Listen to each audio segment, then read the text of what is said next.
சேகர்பாபு கோவில் நகைகளை திருடிவிட்டார். முன்னாள் அமைச்சர் பரபரப்பு புகார். தமிழகத்தில் உள்ள முக்கிய கோவிலில் உள்ள நகைகளை இந்து அறநிலையத்துறை அமைச்சர் திருடியுள்ளதாக முன்னாள் அமைச்சர் மணிகண்டன் பகீர் குற்றச்சாட்டை முன்வைத்துள்ளார்.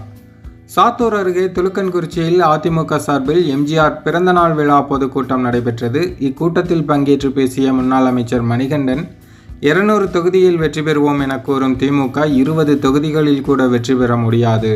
தைரியம் இருந்தால் திமுக தனித்து போட்டியிட முடியுமா?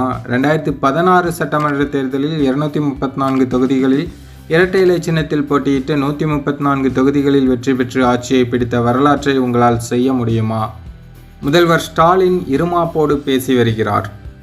திருச்செந்தூர் கோவிலில் 6 மணி நேரமாக காத்திருந்த பக்தர்களுக்கு உரிய வசதி செய்து தரப்படவில்லை என்ற புகாருக்கு இந்து அறநிலையத்துறை அமைச்சர் திமிராக பதிலளிக்கிறார்.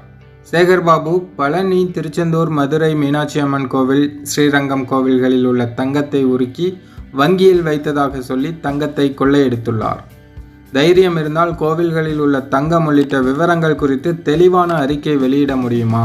தங்கத்தை எங்கே திருடியுள்ளீர்கள் என்பது எங்களுக்கு தெரியும். வரும் காலங்களில் சிவன் சொத்து குலநாசம் என்பது போல் தெய்வத்தின் சொத்தை திருடியவன் வாழ்ந்ததாக சரித்திரமே இல்லை. வெகு விரைவில் வீட்டுக்கு அனுப்பப்படுவீர்கள். சட்டம் ஒழுங்கை பாதுகாக்க தவறிய ஆட்சியாக கட்ட பஞ்சாயத்து கூடாரமாக மாறியுள்ளது. முதல்வர் ஸ்டாலின் வெகு விரைவில் ராஜினாமா செய்யும் காலம் வந்துவிட்டது. 2026 சட்டமன்ற தேர்தலில் திமுக எதிர்க்கட்சியாக கூட வர முடியாத அளவிற்கு விரட்டி அடிப்போம் என்று கூறியுள்ளார் முன்னாள் அமைச்சர் மணிகண்டன்.